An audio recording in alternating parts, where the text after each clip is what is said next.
कहानी धरती की सिसकी। लिखा है सत्यनारायण ने। शहर के नजदीक यही एक जगह थी जहां बड़, पीपल व नीम के कई दरख्त थे। गांव में इन्हीं के नीचे खेलकर वह बड़ा हुआ था। शहर आने पर भी कमरा वहीं किराए पर लेता जहां आसपास दरख्त हों। कॉलेज में सैकड़ों पेड़ थे। वहां की कैंटीन ऐसे ही हरियाली के बीच थी। आज फिर उसे गांव और कॉलेज के दिन याद आए। याद आई निम्मी भी। पेड़ों को याद करो तो निम्मी याद आती है और निम्मी को याद करो तो पेड़। एक दिन जब वे कैंटीन के पेड़ के नीचे बैठे थे तो उसने पेड़ पर से उड़ते पक्षियों को देखकर कहा था, क्या तुम्हें पता है ये पक्षी इन पेड़ों के खबरनवीस होते हैं जो दिन भर आंधी, पानी, बरसात की खबरें शाम को आकर इन्हें सुनाते हैं। उसके बाद ये इन पत्तों के घर में चैन से सो जाते हैं। ये पक्षी भी पेड़ के पत्ते ही हैं जो सुबह उड़कर शाम को घर लौट आते हैं। उसे याद आया, उसे पेड़ से जुड़ी हर चीज अच्छी लगती थी। पेड़ों के पत्ते, उनकी डालियां, उनकी छाया, उनके फल, फूल, तितलियां, पक्षी और बारिश के दिनों में पत्तों से हवा के संग झरती पानी की बूंदें। पीपल के पत्तों की ध्वनियां भी। निम्मी को लगता ये तालियां बजा रहे हैं। मार्च के बाद जब उनके सारे पत्ते एक साथ झड़ते तो वह उदास हो उठती। क्या हम भी ऐसे ही नहीं झड़ जाएंगे एक दिन? पता नहीं उसे निम्मी की एक एक कर और कितनी ही बातें याद आई। शाम को घर लौटा तो घर के बाहर खड़ा एक अकेला दरख्त चुप और उदास था।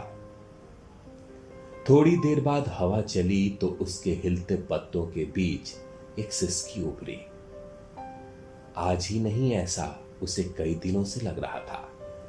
उसने अनु को बाहर बुलाकर पूछा, तुमने कुछ महसूस किया क्या? यही इस पेड़ से आती रुदन की आवाज। मैंने तो नहीं सुना। तुम पगला गए हो। शायद मेरा वहम होगा। वह काम में व्यस्त हो गया। हवा वैसे ही डोलती, उन पर लटकी बेलों में सरसराहट होती। तितलियां पता नहीं कहां चली गईं। समूचे देश में प्राणवायु के संकट के बीच उसे रह रह कर वे दरख्त, बेलें, झाड़ियां, घास और उनकी गंध याद आने लगी। उसे लगा कि उसकी घ्राण शक्ति लोप हो रही है। रात को सोने से पहले उसके कमरे में इन सब की सिसकियां सुनाई देती। तुम्हारे कमरे में यह कैसी आवाज आती है? अंधेरे में क्यों पड़े रहते हो? कमरे में आते ही अनु ने स्विच ऑन कर दिया।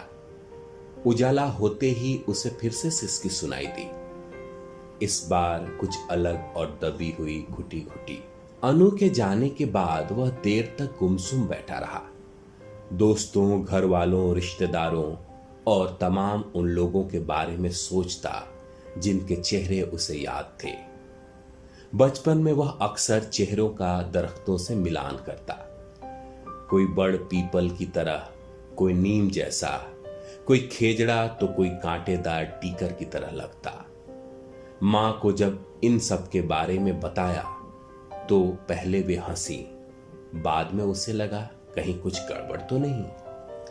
देर तक शून्य में ताकता लोगों के बारे में सोचता रहा कि इन तमाम वर्षों में कौन किस तकलीफ में होगा या कुछ इस दुनिया से ही कूच कर गए होंगे। लेकिन वे तमाम दरख्त, लोगों को देखकर, उनसे मिलकर उनका अनुमान लगा लेना या दरख्तों को देखकर लोगों के बारे में पता चल जाएगा। उसे अब यहां से चले जाना चाहिए अपनों के बीच। तब दरख्त ही नहीं, पशुओं की आवाजें सुनकर चलते चलते वह अनुमान लगा लेता कि कौन क्यों अरड़ा रहा है और कौन क्यों रंभा रहा है। श्वान क्यों भौंक रहे हैं, परिंदों की चहचहाहट, कुएं पर चरस खींचते किसानों के गीत और चक्की पर आटा पीसती औरतों का गान। धीरे धीरे मां को भी विश्वास होता गया कि दरख्त और मूक पशु पक्षियों की आवाजें इसके कानों में पड़ती ही नहीं, बल्कि यह उनको समझता भी है। पिता जब गाय बैल बेचते तो उन्हें आभास हो जाता और वह 2-4 दिन पहले ही चारा छोड़ देते। वो विरोध करता पर उसकी आवाज नहीं सुनी जाती। एक बार खेत में टीकड़ के पेड़ को बेचने की बात आई। उसकी तरफ भैंस चराने गया तो दोनों बाहों में लेकर कहा, तुम्हारा काल आने वाला है। 5-10 दिन बाद बढ़ई अपनी आरी और वसूला लेकर आया। तब तक उसके पत्ते झड़ चुके थे। चिड़ियों का शोर, आंधी पानी, श्वानों का भौंकना सुनकर वह अनुमान से बता देता। लोग उसकी बातें सुनकर उसे अशुभ मानने लगे कि ढोर, डंगरों की आवाजें सुनने वाला ढोर। ऐसी कितनी ही यादें और हादसे याद आए। वह कॉलेज में पढ़ता था। एक दिन उसने देखा कि जिस पेड़ के नीचे वह खाली पीरियड में बैठा करता था, वह हवा के संग जोर जोर से हिल रहा है। इंसानी आवाजों की तरह गूंज सुनाई दी। अपने पिता का ख्याल आया, जो उन दिनों बीमार थे। वह बस में बैठकर गांव आ गया। घर वालों ने कहा, आखिरी वक्त में तुम्हें ही याद कर रहे थे। उस दिन आंधी आई थी और नीम की कई डालियां टूट गईं। एमए के दौरान उसका केंद्र निम्मी हो गई। वह सारी आवाजें उसी में एक में, निम्मी के इर्द गिर्द की आवाजें। वह जब मिलती तो चेहरा देखकर बता देता कि आज उनिंदी क्यों है या वह क्या सोच रही है। उसने घर के सामने खड़े पेड़ को कई दिनों से पानी नहीं दिया। उन दिनों अमलतास का वह पेड़ और निम्मी, बस ये आवाजें उसके भीतर ठहर गई। इम्तिहान के बाद गांव लौट आया। इसके बाद भी अमलतास और निम्मी उसके जेहन में अटके रहे। निम्मी के घर वालों ने एक अफसर से उसका विवाह कर दिया और वह दूसरे शहर चली गई, लेकिन भीतर अभी भी आवाजें उससे जुड़ी हुई थीं। रह रह कर रात विरात वे सुनाई देती।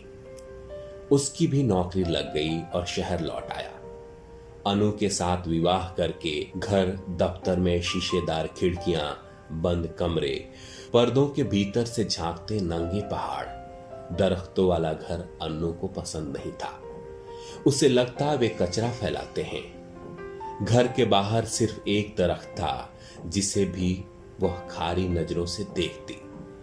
धीरे धीरे वह भूलने लगा कि कभी उसकी दरख्तों से बातें होती थीं। पशु पक्षियों की आवाजें सुनाई देती थीं।